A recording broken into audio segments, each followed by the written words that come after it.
ఉషాకు ఒక్కరే చెప్తున్నాను, నా మాటలు అక్కడికి ఒక్కదానికి అర్థమవుతున్నట్టున్నాయి. మీరు చెప్పండి. ఇంకా శత్రువు ఏం చేస్తాడు? అదేనా తెలుసు. శత్రువు అంటే హాని తలపెట్టేవాడు అని అర్థం. శత్రువుగా ఎప్పుడు మారుతారు అని అంటే మనతో ఏకీభవించలేనప్పుడు, మనతో ఏదైనా ఒక విషయం మీద ఏకీభవించలేనప్పుడు, అంటే మనం అనుకున్న విషయాలు అవతల వాళ్ళు అనుకున్న విషయాలు ఒక్కటిగా ఉన్నంత వరకు సహోదరులుగా మిత్రులుగా ఉంటాం. కానీ ఎప్పుడైతే ఒక అభిప్రాయంపై భిన్నత్వం ఏర్పడుతుందో, ఒక విషయంపై రెండుగా చీలిక వస్తుందో, అప్పుడు ఒక గ్రూపు రెండు గ్రూపులుగా విడిపోతుంది. ఏమవుతుంది? ఒకటి రెండుగా విడిపోతుంది. ఇప్పుడు ఈ ఇరు వర్గాల వారు ఎలా మారిపోతారంటే ప్రత్యర్థులుగా మారిపోతారు. ఎలా మారిపోతారు? ప్రత్యర్థులు అని అంటే ఒకరికి ఒకరు పడదు, ఒకరికి ఒకరు పోటీ, ఒకరితో ఒకరు పోటీ పడవలసిన ప్రత్యర్థులుగా మారిపోతారు. అంటే ఒకరిని చూస్తే ఒకరు శత్రువుగా భావిస్తూ ఉంటారు. అర్థమవుతుందా? అది చిన్న చిన్న విషయాల నుండే మొదలవుతాయి. పెద్ద వాటికి శత్రువులని కాదు, చిన్న చిన్న వాటికి కూడా శత్రువులు అవుతూ ఉంటారు. మన ఈ శత్రువు అనే పదం మనం ఆపోజిట్ పదం ఏం చెప్తాం? శత్రువుకి వ్యతిరేకం ఏంటి? అర్థం కాలేదా? శత్రువుకి ఆపోజిట్ ఏంటి? మిత్రువు. మిత్రుడు, మిత్రువు అంట. మిత్రుత్వం. మన పుట్టినప్పటి నుండి మనకు ఊహ తెలిసిన తర్వాత మనం ఎక్కువ మంది చేసేది ఏంటి? మిత్రత్వం అంట. మిత్రత్వం అంటే తెలుగులో స్నేహం. ఏంటి? మనం ఎక్కువ మంది ఏం చేస్తాం? మనకి ఎక్కువ మంది స్నేహితులు ఉంటారా, శత్రువులు ఉంటారా? శత్రువులు ఒకటి రెండు, మహా అయితే 10 మంది, అంతే కదా. స్నేహితులు ఎక్కువ మంది. పిల్లలకు బడికి వెళ్ళేటప్పుడు పిల్లలకు కూడా ఏం నేర్పిస్తారంటే ఉపాధ్యాయులైన వారు మనం ఎవరిని శత్రువులుగా చూడకూడదు, మనం అందరం ఎవరము అని చెప్తారంటే ప్రతిజ్ఞ చేస్తారు. తెలుసా మీకు?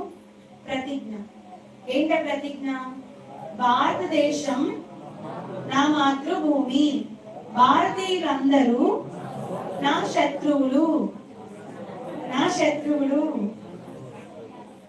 అర్థమవుతుంది కదా? ఓకే. భారతీయులందరూ నా సహోదరులు అని ప్రతిజ్ఞ చేస్తారు. అది ఆడవాళ్ళైతే సహోదరి మనులు, మగవాళ్ళైతే సహోదరులు. సహోదరులకి శత్రువులకి తేడా ఉందా? ఉందా లేదా? ఉంది. సహోదరులు అంటే మనం వారితో మన విషయాలన్నీ పంచుకుంటాం, ప్రేమగా ఉంటాం, మనం తినేది పంచుకుంటాం, మన విషయాలు పంచుకుంటాం, మన కష్ట సుఖాలు పంచుకుంటాం, అన్ని కలిసి పంచుకునే వాళ్ళని ఏమంటామంటే సహోదరులు. ఆఖరికి ఉదరాన్ని కూడా పంచుకుంటున్నామని అర్థం. తల్లి యొక్క ఉదరం, ఉదరం అంటే ఏంటి? కడుపు. తల్లి కడుపును పంచుకొని వచ్చాం. సహ ఉదరము అంటే తల్లి గర్భం నుండి పంచుకుంటూ వచ్చిన మనము ఒక తండ్రి గర్భం కావచ్చు, తల్లి గర్భం కావచ్చు. ఇప్పుడు ఇక్కడ కూర్చుని అందరం ఎవరము? సహోదరులం. ఎలా సహోదరులం అయ్యాము? నేను మీరు అంతా ఒక తల్లికి పుట్టామా? శరీరాన్ని బట్టి ఇప్పుడు లేదు, కానీ నిజానికి ఆలోచిస్తే చరిత్రను మన అందరికి తల్లి ఒకరే. ఎవరామె? జీవము గల ప్రతివానికి తల్లి హవ్వ. ఓకే, బాగుంది. ఇక ఆత్మని బట్టి కూడా మనం ఆలోచన చేస్తే సహోదరులమే. మనమంతా ఎవరం? యేసుక్రీస్తు వారు మనకి ఏమవుతారు? సహోదరుడు. ఆయనతో పాటు మనం ఎవరం? వారసులము. ఆయనతో సమాన వారసులము అని అన్నారు. అంటే యేసుక్రీస్తు వారికి మనకు ఉన్న బంధం ఏంటి?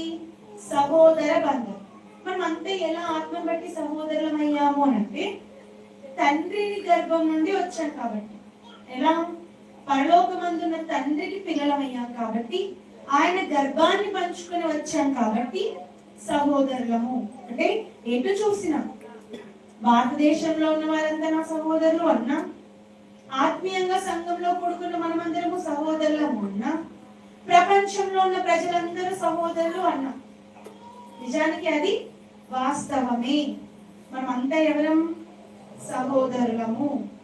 మనము వరుసలను బట్టి అత్తమ్మ, మామయ్య, అవునా, అల్లుడు, మేనకోడలు, కూతురు అని వరుసలు పెట్టుకున్నాం. కానీ ఆత్మను బట్టి అయితే చిన్నవారైనా పెద్దవారైనా మనం అంతా ఎవరమునంటే సహోదరులము. కన్న తండ్రి దేవుని గర్భాన్ని పంచుకొని భూమి మీదకి వచ్చిన క్రీస్తు తోడి సమాన వారసులము. మర్చిపోదు, ఓకేనా? మనమంతా ఎవరం? సహోదరులము. అంటే ప్రతిజ్ఞలో కూడా అదే మనం వాడతాం. ఇకపోతే మనము కూడా సంఘంలో ఒక ప్రతిజ్ఞ చేస్తాం. మరి జాన్సన్ విక్టర్ గారు ఉన్నప్పుడు భూమి మీద మనతో పాటు జీవించిన ఆయన కాలంలో ఆయన ఒక యూనివర్సల్ యాంథమ్ అనే దాన్ని రూపొందించారు. క్రైస్ట్ చర్చ్ లో మనం పాడుకునేటటువంటి పాట. అందులో కూడా మనం ఏమని ప్రతిజ్ఞ చేస్తాం? దేవుడే నిజమైన నా తండ్రి, పరలోకమే నా నిజమైన దేశం, మరియు ప్రపంచంలో ఉన్న ప్రజలందరూ నా సహోదరులు. భారతీయులు మాత్రమే కాదు, ఎవరు? ప్రపంచం అంటే భారతదేశం ఒకటే కాకుండా అమెరికా అయినా, ఇంగ్లాండ్ అయినా, జపాన్ అయినా, ఆఫ్రికా అయినా, ఎన్ని దేశాలు ఈరోజు భూమి మీద ఉన్నాయో ఆ దేశాలలో మనుషులందరూ ఎవరు మనకి? సహోదరులు. మరి సహోదరులుగా ఉండవలసిన మనలో శత్రుత్వం ఎందుకు వస్తుంది? అంతేనా? సహోదరులుగా ఉండవలసిన మనలో శత్రుత్వం ఎందుకు వస్తుంది? భారతదేశం వరకు మనం ఆలోచన చేస్తే భారతీయులందరూ ఎవరట? సమాధానం చెప్పండి. సహోదరులు. కానీ సహోదరులలో కూడా ఏముందో తెలుసా? శత్రుత్వం ఉంది. ఉందా లేదా? ఉంది. ఎలా చెప్పగలం శత్రుత్వం ఉంది అని అంటే 1947 సంవత్సరం ఎవరికైనా గుర్తుందా? 1947వ సంవత్సరం అనగా మనకి ఏం గుర్తుకొస్తుంది? గట్టి చెప్పండి. స్వాతంత్రం మనకు వచ్చినటువంటి సంవత్సరం అది, అవునా? 1947 ఆగస్ట్ 15 తేదీన బ్రిటిష్ వారందరినీ కూడా మన భారతదేశంలో ఉన్నటువంటి స్వాతంత్ర సమర యోధులు, మహాత్మా గాంధీ లాంటి వారు, చాచా నెహ్రూ లాంటి వారు, బాల గంగాధర్ తిలక్ లాంటి వారు, ఇక ఆడవారిలో కూడా చాలా మంది ఉన్నారు. ఇలా ఎంతో మంది ఫ్రీడమ్ ఫైటర్స్ అంటారు. వారంతా పోరాడి మన భారతదేశాన్ని స్వతంత్రంగా మాకు కావాలి అని గెలుచుకున్నటువంటి సంవత్సరంగా 1947 మనం గుర్తిస్తాం. అయితే 1947 నుండి ఇప్పటి వరకు అంటే 2026 సంవత్సరం వరకు మనకు భారతదేశం చుట్టూ ఉన్న దేశాలకు శత్రుత్వం ఉంటూనే ఉంది. అవునా కాదా? భారతదేశం పక్కన మనకి ఏం కనబడుతుంది? పాకిస్తాన్ పక్కన చైనా దేశం కానీ పాకిస్తాన్ దేశం కానీ ఈ రెండు 1947 నుండి అంటే బ్రిటిష్ వారు మనల్ని వదిలిపోయినప్పటి నుండి ఇప్పటి వరకు వారికి మనకు శత్రుత్వం కొనసాగుతూనే ఉంది. అందుకే చూడండి, పాకిస్తాన్ అంటే మనకు నచ్చదు, ఇండియా అంటే పాకిస్తాన్ వారికి నచ్చదు. చైనా వాళ్ళకి ఇండియా వాళ్ళు నచ్చదు, ఇండియా వాళ్ళకి చైనా వాళ్ళు నచ్చదు. అందుకే ఎప్పుడు వీరిద్దరి మధ్య గొడవలు, యుద్ధాలు, అవునా, శత్రుత్వాలు, పరస్పర విభేదాలు, మాటలు జరుగుతూనే ఉంటాయి. ఏదో ఒక రచ్చదాన్ని జరుగుతూనే ఉంటుంది. ఎందుకంటే భారతదేశం మాది, పాకిస్తాన్ పరాయి దేశం అంటాం. పాకిస్తాన్ ఏంటంటే పరాయి దేశం. ఎప్పుడైతే నాది మనది అనుకుంటామో మనం వెంటనే ఒకటైపోతున్నాం. పరాయి వాళ్ళు, వేరే వాళ్ళు అనుకుంటున్నామో వాళ్ళతో శత్రుత్వానికి దిగుతున్నాం. ఇప్పుడు పాకిస్తాన్ కి మనకి ఎందుకు గొడవ చెప్పండి? వారు మేము ఒకటి కాదు, అవునా? పాకిస్తానీలు ఎప్పుడు కూడా భారతీయులు కాదు, అదే కదా మన గొడవ. ఇకపోతే పాకిస్తాన్ వాళ్ళు మన ఇండియాకి వచ్చారనంటే మన ఇండియాని అంతా ఆక్రమిస్తారన్న భయం. ఇప్పటికీ కూడా రీసెంట్ గా మరి ఇక్కడ కాశ్మీర్ లో ఒక భయంకరమైనటువంటి వార్త మనం విన్నాం. ఏంటది? ఏ ఊరంటది? పెహల్గాం అనే ఆ ప్రాంతంలో ఏం జరిగింది? పాకిస్తాన్ నుండి తీవ్రవాదులు వచ్చి మన భారతీయులు చాలా మందిని పొట్టలు పెట్టుకున్నారు, తుపాకులతో కాల్చి. అది కూడా ఒక రక్ష. దీనికి ఎందుకు ఇలాంటివి జరుగుతున్నాయంటే భారతదేశంలో ఉన్నటువంటి బార్డర్ లో సరిహద్దులో ఉన్నటువంటి కాశ్మీర్ అనేటటువంటి ఒక మంచి అందమైన చల్లని ప్రదేశం మాకు కావాలంటే మాకు కావాలని అటు పాకిస్తాన్ వాళ్ళు ఇటు ఇండియన్స్ ఇప్పటికీ కొట్లాడుతూనే ఉన్నారు. ఇద్దరి మధ్య పోరు జరుగుతూనే ఉంది. అది మాకు కావాలి, ఇది మాకు కావాలి అని. కానీ భారతీయులు దాన్ని వదులుకోవడానికి సిద్ధంగా లేరు. అంటే భారతీయులకు ఉన్న భయం ఏంటంటే పాకిస్తాన్ దాన్ని మనం వదిలేస్తే సరిహద్దులో వారు మన భారతదేశాన్ని ఆక్రమించేస్తారు, భారతదేశాన్ని పట్టుకొని ఇదంతా కూడా వారు హస్తగతం చేసుకుంటారు అన్న భయం. కనుక పాకిస్తాన్ అంటే మన భారతీయులకు పడదు. అర్థమవుతుందా? ఇది ఒకప్పుడు అంటే ఏంటి, పరాయి వాళ్ళకి మనకు శత్రుత్వం. కానీ ఇప్పుడు శత్రుత్వం ఎలా మారిపోయింది అంటే పరాయి వాళ్ళకి వెళ్ళనవసరం లేదు. ఏ ప్రతిజ్ఞలో మనం భారతీయులంతా నా సహోదరులని చెప్తున్నామో ఆ సహోదరులకి పడట్లేదు. ఎలా చెప్పమంటారా? ఒక రాష్ట్రానికి మరో రాష్ట్రానికి పడుతుందా చెప్పండి? పడుతుందండి. గతంలో మనం చూసాం ఆంధ్రాకి తెలంగాణ. అప్పటి వరకు తెలంగాణ అంటే మనకు తెలీదు. ఎందుకంటే ఇదంతా కూడా ఉమ్మడి కుటుంబంగా ఎలా ఉండేది, ఉమ్మడి ప్రదేశ్ ఏమంటారు రాజ్యం రాష్ట్రం, ఉమ్మడి రాష్ట్రంగా ఇటు ఆంధ్ర అటు తెలంగాణ కలిపి ఆంధ్రప్రదేశ్ గా మాత్రం పిలువబడింది. కానీ ఎప్పుడైతే మనుషులలో విభేదాలు ఏర్పడ్డాయో, మీరు వేరు మేము వేరు, అదే కదా ఇక్కడ రచ్చ కారణం. అంటే ఆంధ్రగా ఉన్న వాళ్ళకి తెలంగాణలో ఉన్న వాళ్ళకి రాయితీలు సరిగా ఇవ్వట్లేదు, లేకపోతే తెలంగాణలో ఉన్న ప్రజలకు సరైన వసతులు ఆంధ్రాలో ఉన్న ప్రభుత్వం కల్పించట్లేదు అని ఎప్పుడైతే అర్థం చేసుకున్నారు, వెంటనే వారంటూ ఒక రాజ్యంగా కూడుకొని ఒక రాష్ట్రంగా కూడుకొని మాకు తెలంగాణ రాష్ట్రం కావాలంటే కావాలని మనుషులు సైతం పెట్రోల్ పోసుకొని తగలబడి ఏ విధంగానైనా పోరాటం చేసి తెలంగాణ దక్కించుకున్నారు. గతంలో మనం చూసాం కదా వార్తల్లో. ఇప్పుడు ఒక్కటిగా ఉన్న రాష్ట్రం ఏమైపోయింది, రెండుగా చీలికలు వచ్చింది. రెండుగా చీలికలు చూరుకుందా అంటే లేదు. ఇప్పటికీ ఆంధ్రాకి తెలంగాణకి మధ్య యుద్ధం పోరాటం ఉంటూనే ఉంటుంది. ఏంటంటే ఆ సరిహద్దు ఎక్కడి వరకు ఉంటుందో ఆ హద్దుల్లో ఇది మా ప్రాంతం అంటే మా ప్రాంతం అని ఇప్పటికీ పోట్లాడుతూనే ఉంటారు. ఇలా కేవలం ఆంధ్ర తెలంగాణని కాదు, కానీ మన భారతదేశంలో గ్రామాల దగ్గర కూడా కొట్లాటలు ఉంటాయి. గ్రామాలలో ఎక్కడైతే గ్రామం వేరవుతుందో, మేము వచ్చేటప్పుడు చింతల వీధి అని కనబడింది, అలాగే హుకుంపేట అని కనబడింది. ఈ రెండేంటి గ్రామాలు, పాడేరులో గ్రామాలు కదా. అలాగే ఇదేంటి గుర్రాల తోట, అవునా? ఇప్పుడు గుర్రాల తోటలో ఉన్న వాళ్ళకి హుకుంపేటలో ఉన్న వాళ్ళకి శత్రుత్వం అనేది ఉంటది. తెలుసా మీకు ఆ విషయం? మీరు అనుకోవచ్చు ఏం లేదండి మాకే శత్రు, అక్కడ ఉన్న వాళ్ళు ఎవరు మాకు తెలియదండి అంట. కాదు. కానీ గుర్రాల తోటలో మరి సర్పంచ్ ఉంటారు కదా, ఈ గ్రామానికి సర్పంచ్ ఏదో అధికారి కింద కదా మీరు ఉన్నారు. దీన్ని అంతా చూసుకునేటటువంటి ఒక మెంబర్ ఉంటారు కదా, ఎవరో పెద్దవారు. ఆయనకి ఆ పక్కన ఆయనకి పడదు. ఎందుకంటే రాయితీల దగ్గర కావచ్చు, వనరులు పంచే విషయంలో కావచ్చు, పైనుండి వచ్చేటటువంటి ఏవైనా సరే మీకు అందరినప్పుడు ఆ మధ్యలో ఉన్న అధికారులు ఇద్దరికి ఏమవుతుంది, పొసగత శత్రుత్వం ఏర్పడుతుంది. నిజమేనా కాదా? నిజమా కాదు చెప్పండి. అంటే దేశంలో మనమంతా ఒకటి అని అనుకుంటున్నాం, కానీ ఒకటి అనుకుని పరాయి దేశంతో శత్రుత్వం పెట్టుకుంటున్నాం. కానీ ఈ దేశంలో ఒక్కటిగా ఉన్న మనలోనే మనకి ఎన్నున్నాయి, బోలెడన్ని శత్రుత్వాలు ఉన్నాయి. రాష్ట్రాలకు మధ్య శత్రుత్వం, అవునా? అలాగే జిల్లాలకు మధ్య శత్రుత్వం. ఇకపోతే గ్రామాలండి, గ్రామం అంటే ఎన్నుండే మహా అయితే ఒక 50 మంది ఇల్లులు ఉంటాయా కుటుంబాలు, ఒక 500 కుటుంబాలు ఉంటాయా, అందులో కూడా మళ్ళీ శత్రుత్వం. అంతవరకు ఎందుకండి, కుటుంబంలో 10 మంది ఉంటే ఆ 10 మందిలో కూడా ఇద్దరికి శత్రుత్వం. ఎంతమంది ఇంట్లో శత్రువులుగా ఉన్న వాళ్ళు లేదు చెప్పండి? ప్రతి ఇంట్లోనూ భార్య భర్త శత్రువులు ఉండొచ్చు, తల్లి కొడుకులు శత్రువులుగా ఉండొచ్చు, అవునా? తల్లిదండ్రులు పిల్లలు శత్రువులుగా ఉండొచ్చు. మాట్లాడుకున్నప్పటికీ కూడా వాళ్ళ మధ్య చిన్న శత్రుత్వం కొనసాగుతూనే ఉంటుంది. ఎందుకంటే వాళ్ళన్న విషయానికి వీళ్ళన్న విషయానికి పొసగకపోవడం వలన ఏర్పడేటటువంటి శత్రుత్వం. అసలు శత్రువు అని ఎవరినన్నాలి మనం చెప్పండి?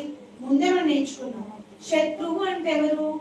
మనవాడు కానివాడు, మనతో లేనివాడు, మనం అంగీకరించే విషయాలను అంగీకరించని వాడు కదా శత్రువు. మరి భారతీయులమందరం సహోదరులు అన్నప్పుడు, లేదా ప్రపంచ జనులందరూ నా సహోదరులే అన్నప్పుడు, సహ ఉదరాన్ని పంచుకోగలిగినప్పుడు సహ భావాలను ఎందుకు మనం పంచుకోలేకపోతున్నాం అని ఆలోచిస్తే అది చాలా పెద్ద టాపిక్. అందులో మనం వెళ్ళొద్దు. భారతదేశంలో జరిగే గొడవలకు మనకు సంబంధం లేదు. ఓకే, ప్రపంచంలో జరిగే గొడవలకు కూడా మనకు సంబంధం లేదు. మన పాఠం ఏంటో తెలుసా? క్రైస్తవుల మధ్య శత్రుత్వం. అర్థమైందా? ప్రపంచంలో ఉండే గొడవలన్నీ ఎన్నో జరుగుతున్నాయి. ఎందుకయ్యా శత్రుత్వం అంటే వాళ్ళు చెప్పే కారణాలు ఎన్నో ఉంటాయి. మాతో సరిగ్గా పంచుకోవట్లేదు కాబట్టి శత్రుత్వం అని చాలా విషయంలో చూపిస్తారు. మరి క్రైస్తవులుగా సంఘంలో అడుగు పెట్టిన తర్వాత, క్రీస్తులోనికి బాప్తిస్మం పొందిన తర్వాత, దేవుని పనిని ధ్యేయంగా జీవిత ధ్యేయంగా పెట్టుకున్న తర్వాత మనం అందరం ఒక కుటుంబంగా, అవునా, మనమంతా ఎవరు?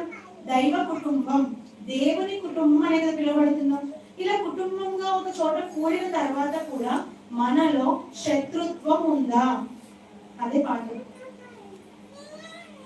లోకంలో చాలా శత్రుత్వం మనకు కనబడుతుంది. చాలా మంది శత్రువులు మనకు కనబడుతున్నారు. ఈ శత్రువుల వలన, శత్రువుల పోరు వలన జరిగే ఎన్నో ప్రమాదాలు, చరిత్రలో ఎన్నో సంఘటనలు, దుస్సంఘటనలు మనం చూసాం. శత్రువులు అవ్వడం వల్ల ఏమేమి జరిగాయంటే చరిత్ర చాలా విషయాలు చెప్తుంది. ఇప్పుడు అవన్నీ చెప్పడానికి నాకు సమయం లేదు కాబట్టి నేను వాక్యంలోనికి వెళ్తున్నాను. శత్రువులు అవ్వడం వల్ల చాలా భయంకరమైనటువంటి పరిణామాలు ఉన్నాయి. మనం అవన్నీ తెలుసు మనకు అవన్నీ. మరి సంఘంలో అడుగుపెట్టి ఆత్మీయులుగా, ఆత్మీయతలో సహోదరులుగా మనలో కూడా శత్రుత్వాలు ఉన్నాయా అంటే 100కి 100 గుండె మీద చేసుకొని చెప్పొచ్చు, క్రైస్తవ్యంలో శత్రుత్వం అనేది ఇప్పటికీ ఉంది కాదు, పెట్టరేగిపోతుంది, ఎక్కువైపోతుంది. అవునంటారా కాదంటారా చెప్పండి. ఈ రోజు ట్రెండ్ ఏంటో తెలుసా? సమాజంలో సోషల్ మీడియా ఓపెన్ చేయగానే ఒక సేవకుడు మరొక సేవకుణ్ణి ఎత్తి పొడుపు మాటలతో, పరుష పదాలతో నిందించడం, అవునా, అవమానకరంగా మాట్లాడడం, అది ఏమనుకుంటున్నారంటే గొప్పతనం అనుకుంటున్నారు ఈరోజు సమాజంలో. చూడండి, మనం వాక్యం విందామని ఏదైనా యూట్యూబ్ లో ఒక మెసేజ్ పెట్టుకున్నాం అనుకోండి, అందులో వాక్యం తక్కువ ఉంటది, ఎదుటి వారిని గురించిన విమర్శ ఎక్కువ ఉంటుంది, ఎదుటి వారిని నిందించడం ఎక్కువ ఉంటుంది. అదేంటి? ఒక సేవకుడు మరొక సేవకుడు, ఇద్దరు సహోదరులే కదా క్రైస్తవులుగా, క్రీస్తును ధరించుకుని క్రీస్తును సహోదరుడిగా భావించి సంఘంలో అడుగుపెట్టిన తర్వాత ఒక సేవకుడు మరొక సేవకుడు నిందించడం ఏంటి? అది మనం అతిశయోక్తిగా చెప్పదగిన విషయమా? మనం గర్వపడుతూ మా క్రైస్తవ్యంలో ఎంతమంది శత్రువులో తెలుసా అని గర్విస్తూ చెప్పవలసిన విషయం అది అంటే కాదండి. ఎక్కడైనా సరే శత్రుత్వం అన్నది మనిషికి మంచిది కాదు. అందుకే పెద్దలు మాట్లాడుతూ అంటారు, నీ నోరు మంచిదైతే ఊరు మంచిది. నువ్వు ఎక్కువ మంది శత్రువుల కంటే మిత్రులను సంపాదించుకో. నువ్వు ప్రమాదకరమైనటువంటి పరిస్థితిలో ఉన్నప్పుడు నీ మిత్రువే నిన్ను కాపాడుతాడు. కాబట్టి ఎవరిని ఎక్కువ మనం సంపాదించుకోవాలి? శత్రువులనా మిత్రువులనా? మిత్రువుల్ని.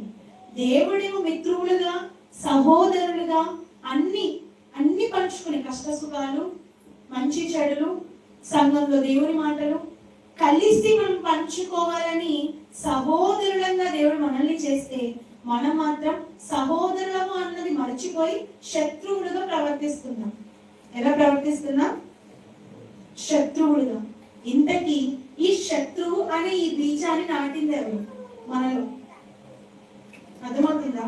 ఈ శత్రుత్వాన్ని మనం నాటింది ఎవరు? అసలు శత్రువు ఎలా వచ్చింది? శత్రుత్వం ఎలా వచ్చింది మనలోకి? మనం తండ్రి గురించి ఆలోచన చేస్తే, పరలోకమందున తండ్రి గురించి, తండ్రి అయిన దేవుడు మనల్ని కావాలనుకున్నప్పుడు తండ్రి అయిన దేవుడు ఉన్నారు, యేసుక్రీస్తు వారు ఉన్నారు, పరిశుద్ధాత్మ దేవుడు ఉన్నారు. అవునా కదా? ఉన్నారా లేదా? ఉన్నారు. ముగ్గురు కలిసి మనల్ని చేశారా? సృష్టి కార్యక్రమం మనకి ఎవరు కనబడతారు? ముగ్గురు కనబడతారు.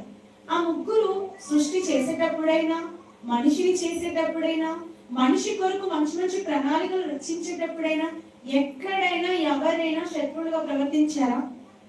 తండ్రికి కుమారుడు శత్రువు, కుమారుడికి పరిశుద్ధాత్ముడు శత్రువు, పరిశుద్ధాత్ముడు దేవునికి శత్రువు. ఎక్కడైనా ఒక్క ఆనవాలను బైబిల్లో కనబడుతుందండి? కనబడుతుందా? ఎప్పుడైనా తండ్రికి వారు శత్రువులుగా ప్రవర్తించారా? లేదు. ప్రవర్తించకపోగా వాళ్ళు ఎలా మాట్లాడతారంటే యేసుక్రీస్తు వారి మాటల్లో నాకు కలిగినవన్నీ తండ్రివి అన్నాడు. ఏమన్నాడు? తండ్రికి కలిగి ఉన్నవన్నీ నావి అన్నాడు. అంటే మేమిద్దరం ఒక్కటే, వేరువేరు కాదు. అర్థమవుతుందా? తండ్రికి కలిగినవన్నీ అంటే తండ్రి ఉన్నవన్నీ నాకు ఇచ్చాడు. మరి నా దగ్గర ఉన్నవి నావన్నీ పరిశుద్ధాత్మునివి, నా వాటిలోనివి పరిశుద్ధాత్మ మీకు బోధిస్తాడు. అంటే ఈ ముగ్గురులో మనకి ఏం కనబడుతుంది తెలుసా? యూనిటీ, ఐక్యత కనబడుతుంది. అవునా? మరి ఐక్యతగా ఉన్నటువంటి వీరిలో లేని శత్రుత్వం క్రైస్తవుల మధ్య ఎందుకు వచ్చింది? ఒక సేవకుడు దేవుణ్ణి నమ్ముతున్నాడు, మరొక సేవకుడు ఆ దేవుణ్ణి నమ్ముతున్నాడు. నిందిస్తున్న సేవకుడు అదే వాక్యాన్ని చదువుతున్నాడు, పడుతున్న మాటలు పడుతున్న ఆ సేవకుడు అదే వాక్యాన్ని చదువుతున్నాడు. వీరంతా ఒకటైనప్పుడు, సహోదరులుగా ఉన్నప్పుడు, అదే దేవుణ్ణి నమ్ముతూ ఉన్నప్పుడు ఎందుకు వీరిలో శత్రుత్వం ఏర్పడుతుంది?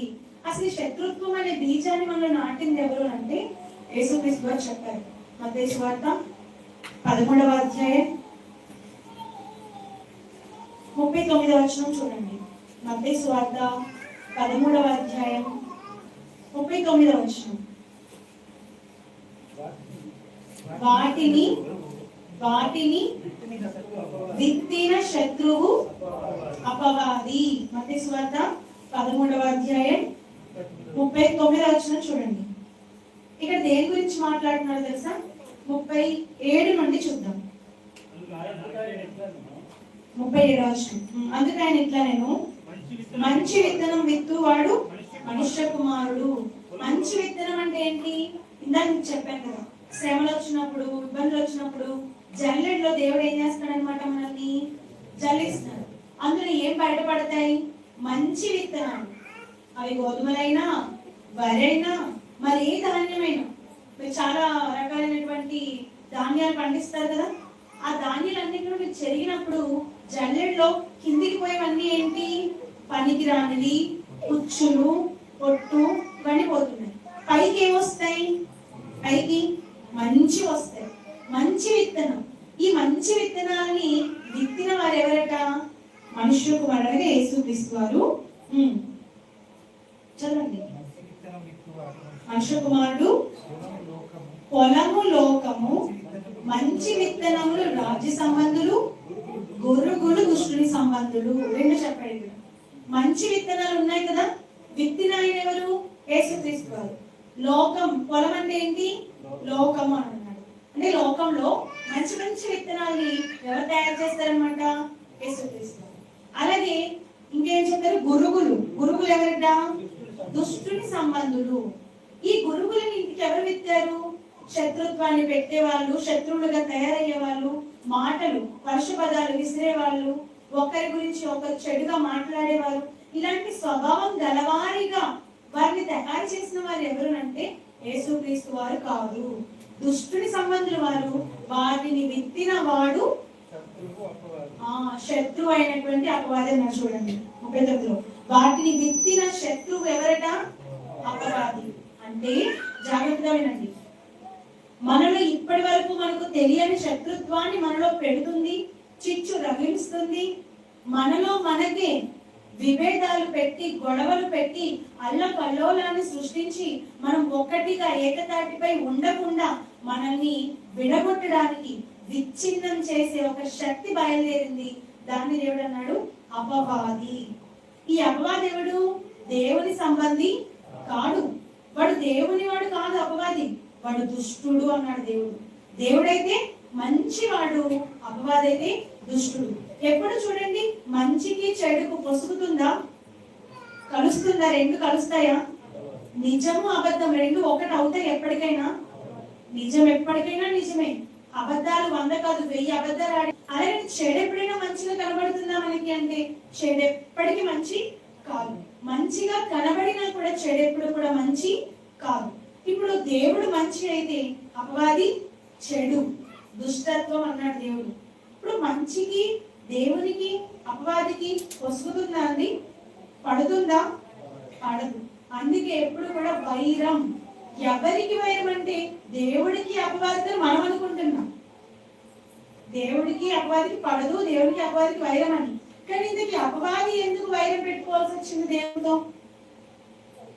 దేవుడితో అపవాది ఎందుకు శత్రువుగా మారింది, ఎందుకు విరోధి అయ్యింది అని అంటే మీకు తెలుసు కదా. ఎందుకైంది? మన కోసం. ఎందుకు? మన కోసం, మనకు తను సిద్ధపరిచేటటువంటి లోకాన్ని ఇస్తానన్నాడు కాబట్టి, దేవదూతలకు ఆ లోకం రాబో లోకం నేను లోపరచలేదు కాబట్టి అది మాకే కావాలి అని అపవాది ఏం చేసింది? దుష్ట ఆలోచన చేసింది. అందుకు దేవుడు తన దగ్గరే ఉన్నా, అప్పటి వరకు తనున్న లోకంలోనే ఉన్నా, పరిశుద్ధమైన దూతగానే ఉన్నా, ఒక్కసారిగా దాని ఆలోచన మారేసరికి, దుష్ట బుద్ధి పుట్టేసరికి దేవుడు దాన్ని వైరిగా చూశాడు. అంటే నీకు నాకు వైరం. ఓకే, అంటే ఇప్పుడు దేవునికి అపవాదికి వైరం ఎందుకు వచ్చింది అని అంటే మన వల్లే. ఇప్పుడు అపవాది దేవునితో కన్నా కూడా ఎవరితో వైరం ఎక్కువ పెట్టుకుంటది చెప్పాలి మీరు. ఇప్పుడు దేవుడికి అపవాదికి ఏం వైరం లేదు. ఎందుకంటే దేవుడు ఇంతకాలం దాన్ని ఎలా చూసాడని అన్నాడో తెలుసా? ఏహెజ్కేలు గ్రంథం చదివితే ప్రధాన దూతగా ఉంది, కెరూబుగా ఉంది, ఆ మండుచున్నటువంటి రాళ్ళ మీద దేవుడు దానికి సింహాసనాన్ని కల్పించాడు. మొత్తం దూతలన్నిటి మీద మంచి అధికారం దేవుడు ఇచ్చాడు. అలా అధికారం ఇచ్చిన వాళ్ళని ఎవరైనా తిట్టుకుంటారా? మంచి స్థాయిని ఇచ్చిన వాళ్ళని ఎవరైనా ఏమైనా అనుకుంటారా? దయ్యంగా మారకముందు దూతగా ఉన్నప్పుడు దేవుడు కూడా దానికి ఎలాంటి ఆరాధన కల్పించాడంటే మంచి స్థానం కల్పించాడు. ఇప్పుడు అపవాదికి దేవునికి మంచి సంబంధమే ఉంది. అర్థమవుతుందా మీ అందరికి? అపవాదికి దేవుడికి ఏ గొడవ లేదు, మంచి బంధమే ఉంది. దూత దేవుడు యజమాని దూతగానే ఉన్నారు.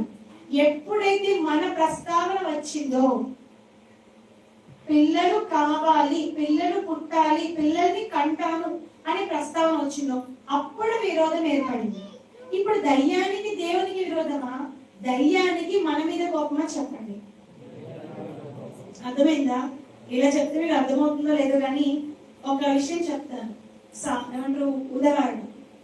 భార్య భర్తలు ఇరువురు ఉన్నారు, చక్కగా ఉన్నారు, వాళ్ళ మధ్య కలతలు కల్లోలాలు ఏమీ లేదు, చాలా హాయిగా జీవనం గడుపుతున్నారు.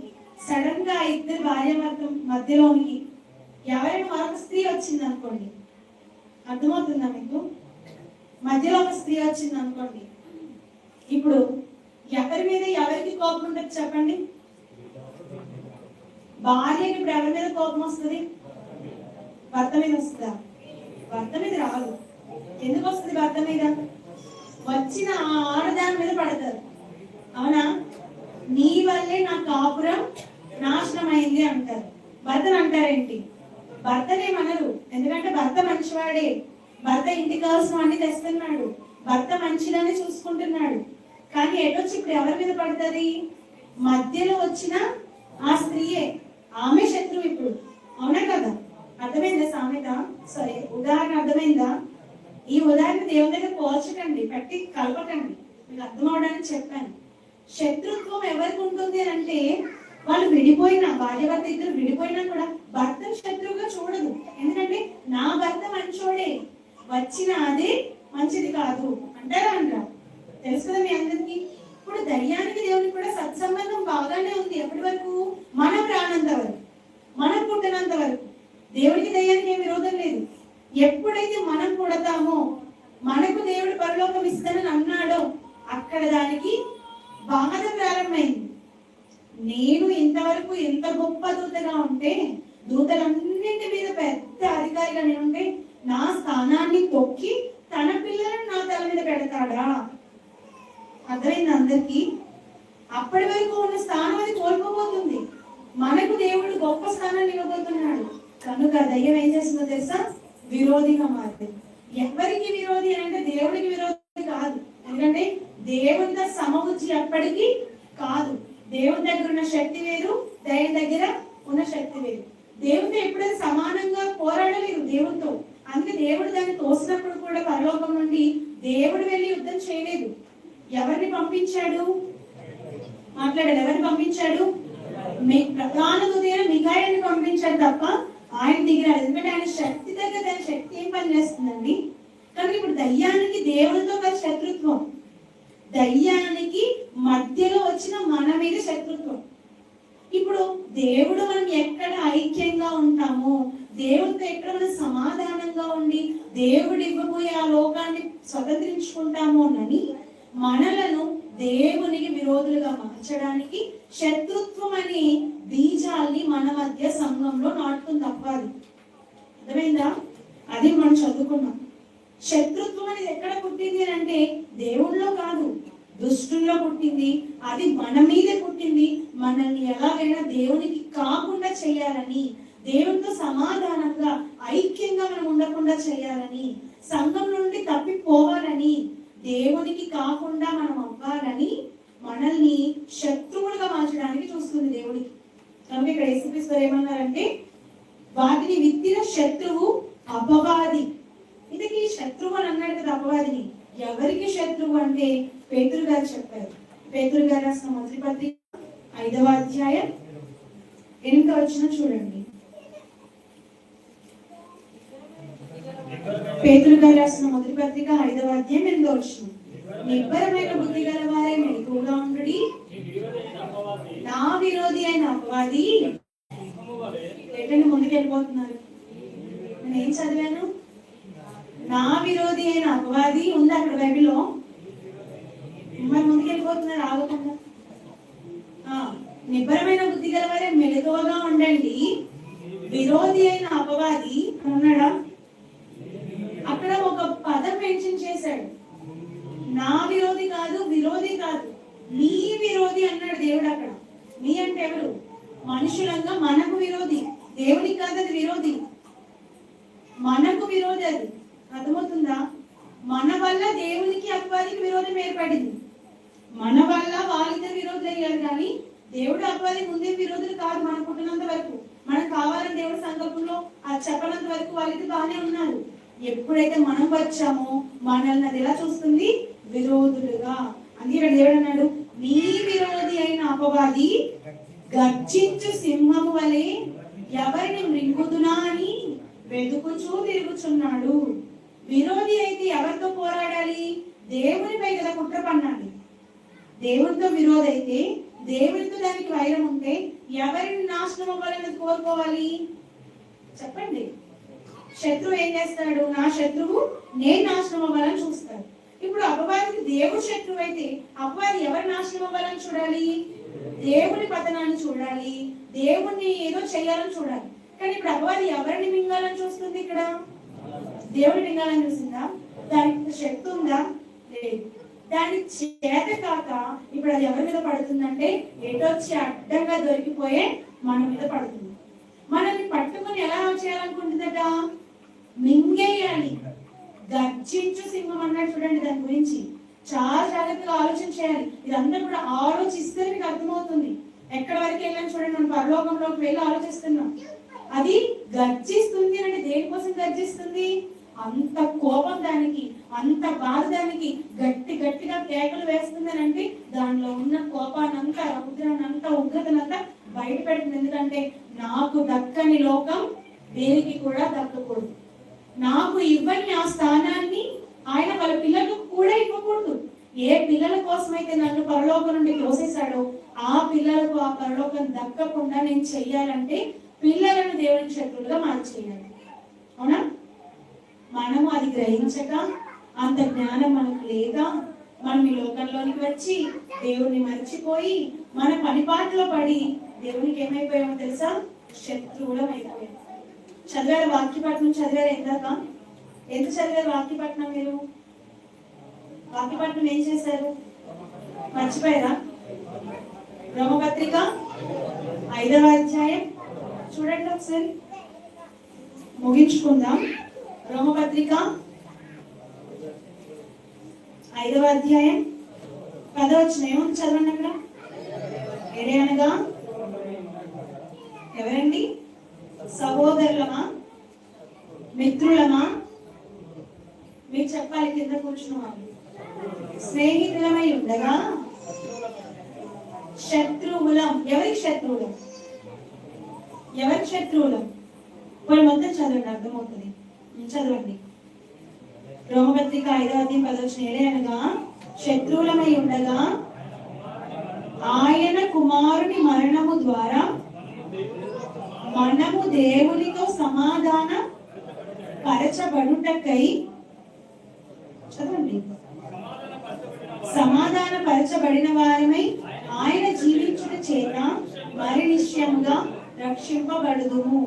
చూడండి, ఎవరి గురించి మాట్లాడుతున్నారంటే దేవునికి మనుషులకు ఉన్న సంబంధం గురించి మాట్లాడుతున్నారు. దేవునికి మనుషులకు మధ్య ఏముందటండి? ఏలనగా మనము దేవునితో శత్రువులమై ఉండగా, ఎవరితో చెప్పండి? ఎవరితో? దయ్యానికి దేవుడికి బాగానే ఉంది, దయ్యానికి దేవుడికి బాగుంది, దయ్యానికి మనకు బాగుంది. దయ్యం కూడా మనతో ఎలా ఉంది? మిత్రుడుగా, స్నేహితుడుగానే ఉంది. ఎటొచ్చి మనం శత్రువులుగా ఎవరికి మారాము? దేవుడికి. చూడండి, అర్థమైందా మీకు? అంటే దాని ప్రణాళిక మీరు ఆలోచిస్తే అది చెడ్డ తగ్గుతుంది దేవుని దృష్టికి, మనల్ని చెడ్డ చేస్తుంది దేవుని దృష్టికి. అది చెడ్డది అయినా అవ్వకపోయినా దానికి నష్టం లేదు, కానీ మనం మంచివారం కాకూడదు దేవుని దృష్టికి. అర్థమైందా? మనం మంచివారం అయ్యామనుకోండి, దేవుడు మనకి ఏమిస్తాడు? మంచివారికి ఏమిస్తానన్నాడు? పరలోక రాజ్యం. మంచి విత్తనాల్ని యుగ సమాప్తి కాలం అప్పుడు దేవుడితో వచ్చి ఏరుకొని అందులో ఉన్న వాళ్ళందరినీ ఏరి పరలోకం తీసుకుని వెళ్తున్నాయి కదా మనుషు కుమారుని రెండవ రాకడలో. కానీ మనం మంచివారం అయితే పరలోకం వస్తుంది, రావద్దు. ఇప్పుడు మంచివారం కావద్దు. మంచివారం కావద్దు అంటే మనం ఎలా చెడ్డ చేస్తుంది అంటే దాని యొక్క దుష్ట బుద్ధి అంతా కూడా మనుషుల్లో ఇంజెక్ట్ చేస్తుంది. దాని యొక్క ఆలోచనలన్నీ మనలో చొప్పిస్తుంది. అది ఎలాగైతే దేవుడితో వైరం పెట్టుకోవాలనుకుందో అదంతా మన దగ్గర ప్రదర్శిస్తుంది. మనల్ని నింగేయాలి, మనం దేవుడితో సమాధానంగా ఉండకూడదు, దేవుని యొక్క వాక్యం నేర్చుకోకూడదు. వాక్యం నేర్చుకున్నా అందులో ఉన్న విషయాలు మనకు అర్థం కాకూడదు. ఆ విధంగా మనల్ని చేసి మనల్ని ఏం చేసిందో తెలుసా? ఏదైనా ఒకప్పుడు మనం ఎలా ఉన్నామో తెలుసా? దేవుడికి తెలియనప్పుడు, మనం పుట్టినప్పటి నుండి మనకు ఒక వయసు వచ్చినంత వరకు లేదా చర్చికి వచ్చినంత వరకు మన పూర్వం అంతా ఎలా ఉన్నామంటే దేవుని దృష్టికి శత్రువులుగా ఉన్నాం. ఎలా ఉన్నామండి? శత్రువులమై ఉండగా అప్పుడు దేవుడే ఆలోచన చేసి, అమ్మో అపవాది బారిన పడి వీళ్ళని నాకు శత్రువులుగా చేసుకుంటే నా పిల్లలు నాకు కాకుండా పోతారేమోనని దేవుడు ఒక సంకల్పాన్ని చేశాడు. ఏంట సంకల్పం అంటే ఆయన తన కుమారుని మరణము ద్వారా మనము దేవుడితో సమాధాన పరచబడాలి అని. అర్థమవుతుందండి? మనం దేవుడితో శత్రువులం అయిపోయాం. సాతాను బారిన పడి అది విత్తినటువంటి విత్తనాలు మనలో, దాని బుద్ధులు, దాని ఆలోచనలు, దాని యొక్క కపటము, ఈర్ష, కుళ్ళు, కుతంత్రము, మత్సరము ఏవైతే ఉన్నాయో, ఈ అజితేంద్రియత్వం, ఇవన్నీ కూడా మనలోకి చొప్పించింది. పుట్టినప్పటి నుండి అవన్నీ అనుభవిస్తూ వాటన్నిటిని చూపిస్తూ పెరిగిన వాళ్ళం. ఎప్పుడైతే ఇలా ఉండి మనం దేవుడికి శత్రువులుగా కనబడుతున్నామో దేవుడే తిరిగి మన కోసం ఆలోచించి మనమంతా నరకానికి జారిపోకూడదని, మనకు మరలా లోకాన్ని దేవుడు ఇవ్వాలని రెండోసారి ప్రణాళిక చేశాడు. ఏంటి ఆ ప్రణాళిక అంటే క్రీస్తు రక్తము ద్వారా పాప క్షమాపణ ఇవ్వాలి, క్రీస్తు మరణము ద్వారా మనం సమాధానపరచబడాలి. దేవునికి మనకు మధ్య అపవాది కట్టినటువంటి గోడ ఏదైతే ఉందో ఆ గోడను యేసుక్రీస్తు వారి మరణము ద్వారా కూల్చారు. ఇప్పుడు ఆ గోడను ఎత్తివేస్తే దేవునికి మనకి ఏం కలుగుతుంది? సమాధానం. అలా సమాధానం కలగాలని దేవుడు యేసుక్రీస్తు వారి మరణాన్ని భూమి మీద జరగాలని కోరాడు. అదే విధంగా యేసుక్రీస్తు వారి భూమి మీదకి వచ్చి మరణించాడు. అర్థమైందా? ఇప్పుడు మనం శత్రువులమై ఉంటుండగా దేవుడు మనల్ని కోరాడా? మన మిత్రులను, స్నేహితులను దేవుడు మనల్ని కోరుకున్నాడా? చెప్పండి, సమాధానం రావట్లేదు. మనం ఎలా ఉన్నప్పుడు దేవుడు మనల్ని కోరుకుంటున్నాడు? మీరు శత్రువులై ఉండగా మీకు ఒక ప్రాణం పెట్టి మరి మిత్రులుగా చేసుకోవాలనుకుంటున్నాడు కదా. కానీ మన దగ్గరికి వచ్చేసరికి సహోదరులుగా ఉంటామని సంఘంలోనికి వచ్చి శత్రువులుగా మారిపోతున్నాం. దేవుడు ఎందు నిమిత్తం మనల్ని సంఘంలోనికి పిలిచాడు? మనం ఎలా ఉండాలని సంఘంలోనికి మనల్ని పిలిచాడు? సహోదరుడుగా ఉండాలి, ఐక్యతతో ఉండాలి. సహోదరుడు ఐక్యత కలిగి నివసించుట ఎంత మేలు, ఎంత మనోహరమో దేవుడు చూడాలి అనుకున్నాడు. తనకి మనోహరంగా మనం అందరము కనబడాలి అనుకున్నాడు. కానీ సహోదరులుగా ఉంటామని ప్రతిజ్ఞ చేసి సంఘంలో అడుగుపెట్టిన మనం, మేము క్రీస్తుతో సమాన వారసులుగా ఉండాలి సహోదరులు గాని బాప్తిస్మం తీసుకున్నప్పుడు మాట ఇచ్చిన మనం సంఘంలోనికి వచ్చాక ఏం చేస్తున్నామో తెలుసా? సహోదరులు అన్న విషయాన్ని ప్రక్కన పెట్టి చిన్న చిన్న విషయాలు విషయానికి శత్రువులం అయిపోతున్నామా లేదా చెప్పండి. ఎలా తెలుసా? ఈ సంఘానికి పక్క సంఘానికి పడదు, మళ్ళీ అందులో ఉన్న వాళ్ళు క్రైస్తవులే, ఇక్కడికి వచ్చే వాళ్ళు క్రైస్తవులు, ఈ రాష్ట్రంలో ఉన్న క్రైస్తవులకి మరో రాష్ట్రంలో ఉన్న క్రైస్తవులకి పడదు, ఈ డినామినేషన్ లో ఉన్న క్రైస్తవులకి మరొక డినామినేషన్ లో ఉన్న క్రైస్తవులకి పడదు. ఇదంతా పడకపోవడానికి ఏంటి కారణం? ఎవరైనా ఒక్కరైనా ఆలోచన చేస్తున్నారా?